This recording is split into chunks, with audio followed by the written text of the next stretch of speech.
What's going on, guys? Today, your boy's jumping in on one excellent scene.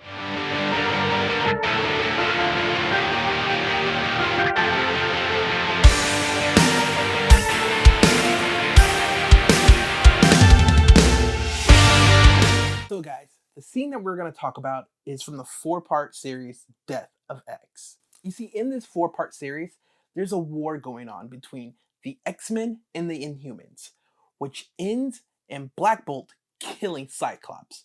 You heard me right. That motherfucker killed Cyclops. And in the scene that I'm talking about, Cyclops' brother, Havoc, finds out the truth about Scott's death. So, before we get there, I've got to set you guys up. So here's the deal. Disney buys out Marvel, but Fox still owns the mutants. And this is an issue. You see, Disney realizes that the X-Men is a gajillion-dollar franchise, and under their care and maybe the right hands, it could do a far more better than what Fox is currently doing. Not to say all the Fox movies are trash,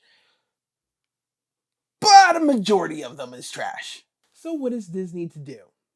I'll tell you what they do. They make their own mutants. In steps the Inhumans.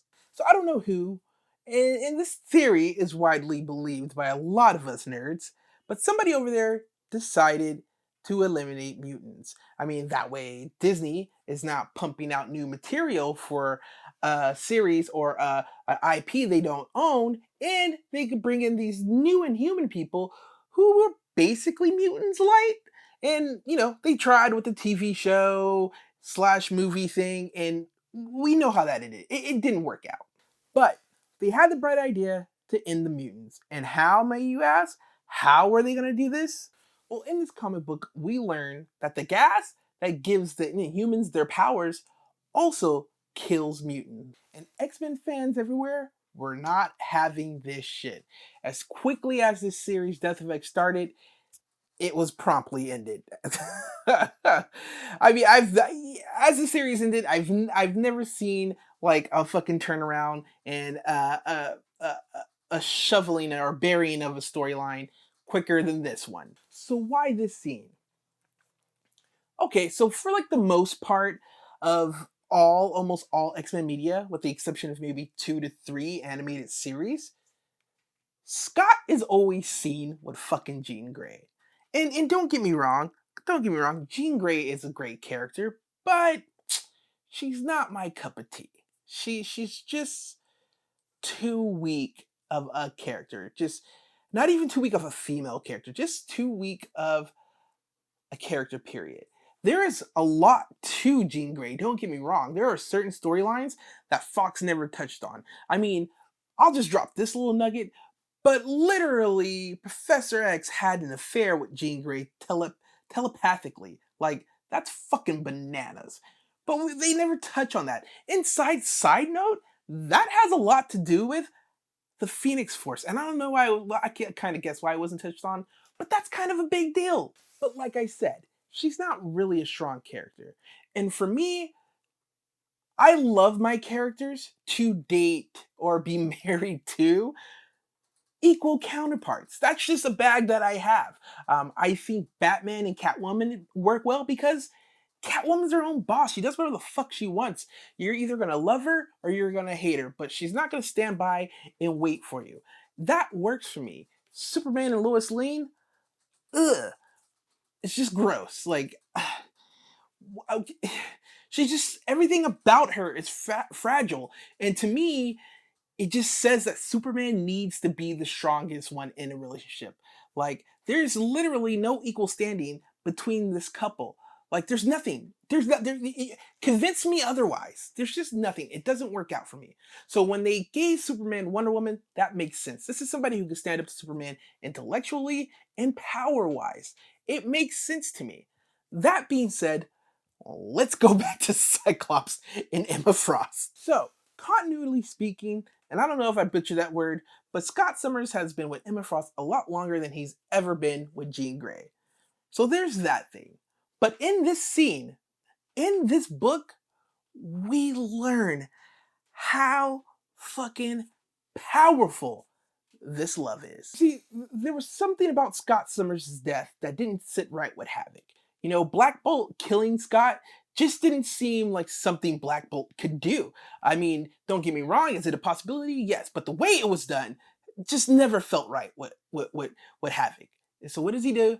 He, of course, asks Emma, what's the truth? How did my brother really die?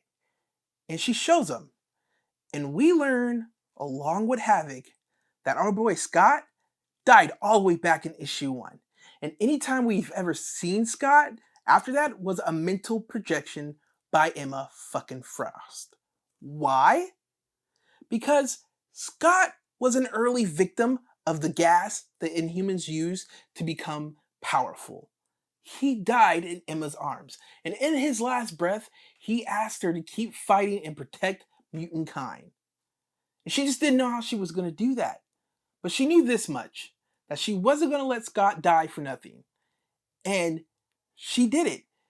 Anytime we saw him in this series, he was a mental projection, gathering all the mutant kind together, fighting against the Inhumans. He was never fucking there. And Havoc, we're learning this with Havoc. We're seeing this with Havoc. This whole time he thought he'd been having conversations with his brother. This whole time Black Bolt thought he killed Cyclops. Never happened. It was all Emma's doing. And the most powerful line in this is that Scott died trying to save the world. And now the world knows it. And Emma says, Scott won't die for nothing. His name, his likeness, his body, Scott doesn't just die a leader. He dies a symbol.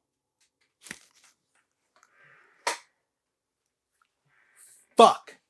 So she carried this guy, mentally carried this guy, gave him a fucking king's death, and in his death, he became a symbol for all mutant kind to unite and fight the Inhumans. That, my friends, is something Jean Grey has never done. That, my friends, is a love I hope we know one day. So that's my pick for my X-Cellent scene. I think it's awesome. I think it's dope. And when people ask me why I love Scott and Emma Frost together so much, I always cite this as one of the biggest things. It's just so fucking amazing. She's so strong. She's so capable in so many ways. She's actually the reason why Scott is the leader that he is and what we know him to be. It's just pour me a glass of milk, slide me the cookies. I love fucking Emma Frost and fucking Cyclops together. C&E forever, E&C forever. I don't fucking know. You pick which way that goes. But anyway, guys, thanks for stopping by. Thanks for being cool. Stay excellent. Don't forget to like and subscribe, and I'll catch you guys later.